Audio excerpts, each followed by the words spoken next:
عزیز طلباء و طالبات السلام علیکم۔ امید ہے آپ سب خیریت سے ہوں گے۔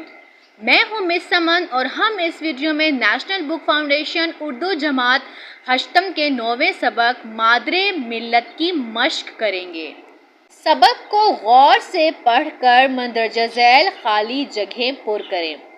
سبق ہم پڑھ چکے ہیں، اچھی طرح سمجھ بھی چکے ہیں، مشق میں موجود سوالات کے جواب بھی دے چکے ہیں، جس کی وجہ سے اب ہم آسانی سے خالی جگہوں کو پر کر سکتے ہیں۔ نمبر 1، محترمہ فاطمہ جناح ڈیش کو پیدا ہوئیں؟ جی ہاں، محترمہ فاطمہ جناح 13 جولائی 1893 کو پیدا ہوئیں۔ نمبر 2، محترمہ فاطمہ جناح 7 بہن بھائیوں میں سب سے ڈیش تھی؟ سب سے چھوٹی تھی۔ نمبر 3، آل پاکستان وومنز ایسوسی ایشن افوا کا قیام ڈیش کو عمل میں لایا گیا؟ جی، آل پاکستان وومنز ایسوسی ایشن افوا کا قیام 22 فروری 1939 کو عمل میں لایا گیا۔ نمبر 4، محترمہ فاطمہ جناح نے 1965 میں ڈیش امیدوار کی حیثیت سے انتخابات میں حصہ لیا؟ جی ہاں، محترمہ فاطمہ جناح نے 1965 میں صدارتی امیدوار کی حیثیت سے انتخابات میں حصہ لیا۔ اور آخری ہے، قومی خدمات کے سلسلے میں فاطمہ جناح کو ڈیش کا لقب دیا گیا؟ یہ تو آپ سب جانتے ہیں کہ محترمہ فاطمہ جناح کا لقب کیا ہے؟ جی ہاں، مادر ملت کا لقب دیا گیا۔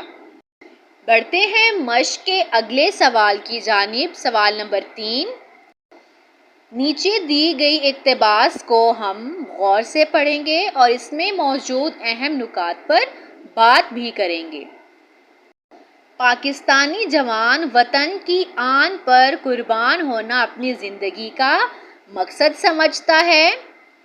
جب بھی کڑا وقت آیا یعنی کہ مشکل وقت آیا، ہمارے جوانوں نے لہو کے نذرانے دیے۔ لہو یعنی کہ خون کے نذرانے یعنی کہ تحفے دیے۔ وطن کی مانگ میں سندور بھر دیا یعنی کہ ہمیشہ اپنے وطن کی حفاظت کی۔ بہادری اور جاں سپاری کے عوض اللہ کے انعام و اکرام کے علاوہ جرأت و بہادری کا فقید المثال مظاہرہ کرنے والوں کو قوم تو قوم حکومت بھی فراموش نہیں کرتی۔ پاکستانی مسلح افواج کا نصب العین سچائی، ایمان، بہادری، بے خوف قیادت اور لازوال جرأت کا مظاہرہ ہے۔ وہ اپنے مقصد حیات سے کسی طرح بھی پیچھے نہیں ہٹتا، لہٰذا اسے وطن کی خاطر جان قربان کرنے کی دھن رہتی ہے، یعنی جوش اور جذبہ رہتا ہے، یہی لگن ہوتی ہے۔ اسے علم ہے کہ دنیا کی زندگی عارضی ہے، جبکہ دائمی زندگی کی کامیابی قربانیوں کی مرہون منت ہے۔ عبارت کے اہم نکات پر بات کریں گے۔ پہلا ہے، پاکستانی نوجوان اپنے وطن کی خاطر جان قربان کر دیتے ہیں۔ دوسرا ہے، پاکستانی مسلح افواج کا نصب العین سچائی، ایمان، بہادری، بے خوف قیادت اور جرأت ہے۔ اور نمبر 3 کیا تھا اس عبارت میں؟ جی، ہمارے نوجوان جانتے ہیں کہ دائمی زندگی قربانیوں کی مرہون منت ہے۔ سوال نمبر 4، درج ذیل جملوں کو لفظوں کی تکرار کے حوالے سے درست کر کے لکھیں۔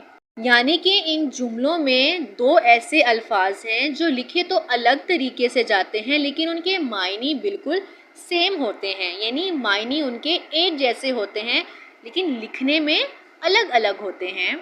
اور ان جملوں میں موجود ان الفاظ میں سے کسی ایک کو ہم ختم کر دیں گے، ہٹا دیں گے۔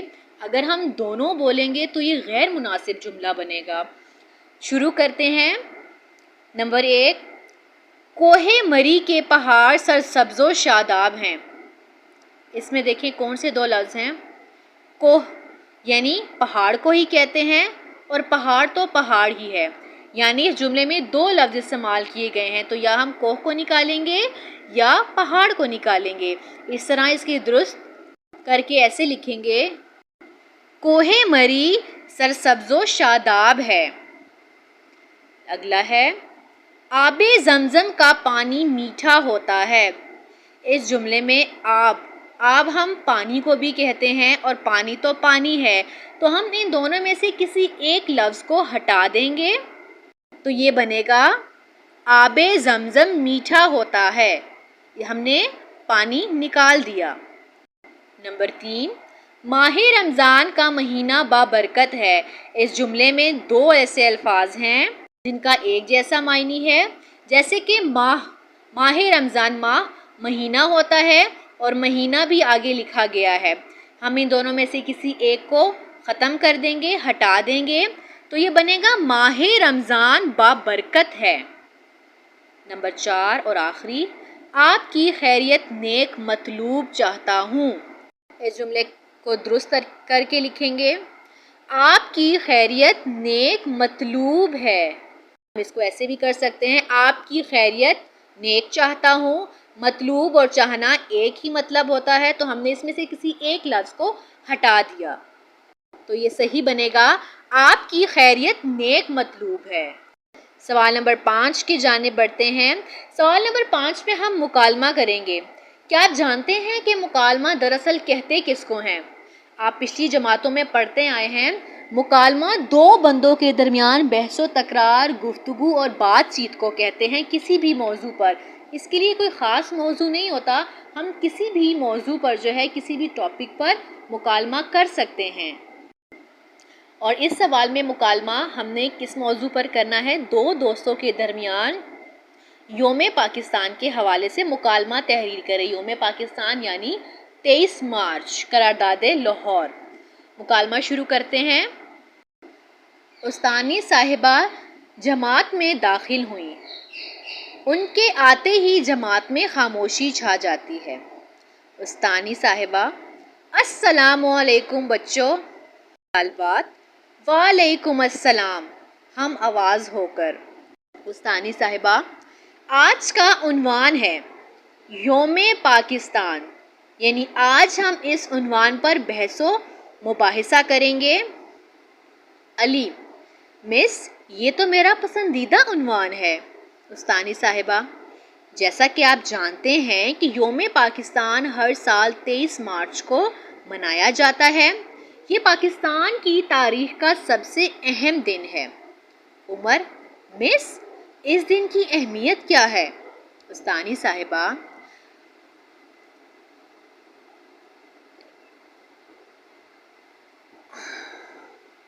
آج کا دن 22 سال پہلے کے اس عظیم دن کو یاد دلاتا ہے جو جنوبی ایشیا کے مسلمانوں نے غلامی کی زنجیریں کاٹنے اور ایک آزاد مسلم ریاست کے قیام کا پرعزم فیصلہ کیا تھا۔ مجھے کون بتائے گا کہ 23 مارچ کو جو قرارداد منظور ہوئی اس کی قیادت کس نے کی تھی؟ احمد ہاتھ کھڑا کر کے، مس، اس قرارداد کی قیادت قائد اعظم محمد علی جناح نے کی۔ استانی صاحبہ، شاباش، بالکل صحیح جواب دیا آپ نے۔ اس قرارداد کو منظور کرنے کے بعد یہ قرارداد پاکستان کے نام سے مشہور ہوئی۔ اس قرارداد نے منزل کا واضح شعور دیا اور صرف 7 سال بعد پاکستان وجود میں آیا۔ آمنہ، مس، پاکستان کس بنا پر وجود میں آیا؟ استانی صاحبہ، پاکستان ایک جمہوری جدوجہد کے ذریعے وجود میں آیا۔ اس کی بقا، سلامتی، یکجہتی، ترقی اور خوشحالی کا راز بھی جمہوریت میں پوشیدہ ہے۔ احمد، مس، کسی بھی ملک میں آئین اور قانون کیوں ضروری ہے؟ استانی صاحبہ، ملک میں آئین اور قانون ہونا بہت ضروری ہے۔ آئین کی سربلندی اور قانون کی بالادستی کو یقینی بنائے بغیر ہم آبرومند نہیں ہو سکتے۔ عائشہ، مس، آج ہم نے یوم پاکستان کے متعلق بہت کچھ سیکھا، آپ کا بہت شکریہ۔ استانی صاحبہ، آئیے ہم پختہ عہد کرتے ہیں کہ وطن عزیز کی سربلندی کے لیے ہم ایک زندہ اور پرعزم کے طور پر اقبال اور قائد کے افکار کو مشعل راہ بنائیں گے۔ چھٹی کی گھنٹی بجتی ہے اور تمام بچے استانی صاحبہ کو سلام کر کے جماعت سے نکل جاتے ہیں۔ بڑھتے ہیں سوال نمبر 6 کی جانب۔ ذیل میں درج پاکستان کی 4 نامور خواتین کی شخصیت اور خدمات پر 50 الفاظ پر مشتمل اقتباس لکھیں، یعنی کہ عبارت لکھیں گے جس میں کم سے کم 50 الفاظ شامل ہوں گے۔ پہلا ہے مریم مختار، دوسرا ہے بانو قدسیہ، تیسری شخصیت ہیں بلقیس ایدھی اور چوتھی شخصیت ہیں بیگم شمشاد احمد۔ تو پہلی شخصیت پر اقتباس لکھتے ہیں مریم مختار۔ مریم مختار 1892 کو کراچی میں پیدا ہونے والی کرنل مختار کی بیٹی مریم مختار کی پہلی شہید فائٹر پائلٹ تھیں۔ 22 سالہ مریم نے ایئر فورس میں بطور پائلٹ جوائن کیا۔ مریم مختار نے میاں والی کے قریب جہاز کریش ہونے کے سبب جام شہادت نوش کیا۔ دوسری شخصیت ہیں بانو قدسیہ۔ بانو قدسیہ نے 1939 میں گورنمنٹ کالج لاہور سے شعبہ اردو میں داخلہ کیا اور وہاں مصروف ادیب اشفاق احمد ان کے کلاس فیلو تھے اور ادبی دنیا میں ان کا ایک نام تھا۔ وقت گزرنے کے ساتھ ادبی ہم آہنگی کی وجہ سے دونوں نے شادی کر لی۔ انہوں نے ادبی رسالے کا اجراء کیا، یعنی آغاز کیا۔ ٹی وی کے طویل ڈرامے اور سیریل تحریر کیے۔ اس صاحب علم جوڑے کے لکھے ان گنت ڈراموں اور سیریل کی وجہ سے ان کا گھر ہی ادبی مرکز بن گیا۔ ان کی تحریروں کا بڑا موضوع عورت ہی رہا۔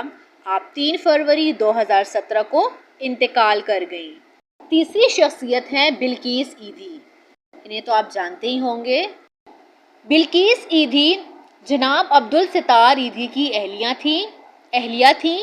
ان کو ہلال امتیاز، پبلک سروس ایوارڈ اور مدر ڈے ایوارڈ سے نوازا گیا۔ آپ نے ہمیشہ لوگوں میں محبتیں بانٹی۔ وہ ایک پرعزم اور سادگی کی تصویر تھیں۔ جب وہ کسی بچے کو دیکھتی تو سب کام چھوڑ کر اس بچے کا خیال عبادت سمجھ کر کرتی تھیں۔ انہوں نے جناب عبدالستار ایدھی کا ہر قدم پر ساتھ دیا اور ایدھی فاؤنڈیشن کو مکمل اور بھرپور ادارہ قائم کیا اور اپنی قوم کی محسنہ بنی۔ چوتھی اور آخری شخصیت ہیں بیگم شمشاد احمد۔ بیگم شمشاد احمد بی اماں کے نام سے مشہور تھیں اور شوہر کی وفات کے بعد انہوں نے ہمت نہ ہاری اور اپنے بچوں مولانا شوکت علی اور محمد علی جوہر کو اعلیٰ تعلیم دلوائی۔ 18 یا 20 برس تک وہ جاہل تھیں، لیکن انہوں نے خود بھی اردو پڑھنا شروع کی اور بچوں کے ساتھ ساتھ خود بھی جلسوں میں شرکت کی اور ان کو بھی قید میں رکھا گیا۔ وہ بہت صاحب فہم تھیں۔ آپ کی عمر 62 برس تھی۔ لوگ ان کو بی اماں کے نام سے یاد کرتے تھے۔ آپ اپنے بچوں کے جذبہ انسانیت کو ابھارتی رہیں۔ اس مشق کا آخری سوال کریں گے۔ درج ذیل دیے گئے شعبوں میں نمایاں خدمات سر انجام دینے والی پاکستانی خواتین کا نام لکھیں۔ نمبر 1 سیاست میں نمایاں خدمات سر انجام دینے والی 4 خواتین کا نام لکھیں گے۔ نمبر 1 مریم نواز، بے نظیر بھٹو، مریم اورنگزیب، اور اگلا شعبہ ہے مذہب کے شعبے میں نمایاں خدمات سر انجام دینے والی شخصیات۔ نمبر 1 فرحت ہاشمی، رفت حسن اور آصفہ قریشی۔ اگلا ہے ادب کا شعبہ۔ ادب کے شعبے میں بھی شخصیات نے نمایاں کردار ادا کیا۔ نمبر 1 بانو قدسیہ، شبنم شکیل اور پروین شاکر۔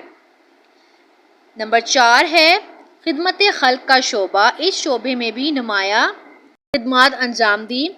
شخصیات نے نمبر 1 محترمہ بلقیس ایدھی، مدر ٹیریسا اور محترمہ فاطمہ جناح۔ آخری شعبہ ہے کھیل۔ اس میں 3 شخصیات کا نام لکھیں گے۔